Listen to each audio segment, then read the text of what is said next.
মৃত্যুর ফেরেশতা জিবরাইল আলাইহিস সালামকে আমাদের প্রিয় নবী হযরত মুহাম্মদ সাল্লাল্লাহু আলাইহি সাল্লাম একদিন জিজ্ঞাসা করলেন, জিবরাইল, তুমি কি আমার উম্মতদেরকে জাহান্নামে জ্বলতে দেখেছো?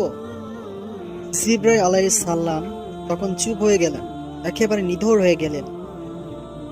কেননা জিবরাইল আলাইহিস সালাম জানতেন তিনি সেই নবী, সেই রাসূল সাল্লাল্লাহু আলাইহি সাল্লাম, যিনি মক্কায় কাঁটাযুক্ত রাস্তায় চলতে রাজি আছেন।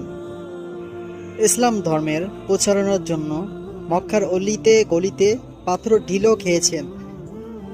যিনি ইসলাম ধর্ম প্রচারের জন্য সমস্ত মুসলিম বালা মুসিবত সম্পূর্ণ মুশকিলের ভিতরেও থাকতে চেয়েছিলেন।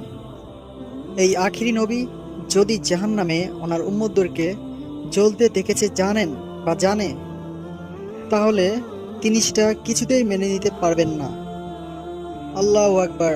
আমার নবী এমন নবী ছিলেন যিনি তার সন্তানদেরকে চেয়েও বেশি ভালোবাসতেন তার উম্মতদেরকে। এমন নবীর জন্য জান কোরবান দিতেও রাজি। তাই কমেন্টে একবার হলেও ইয়া রাসূলুল্লাহ লিখতে পারেন।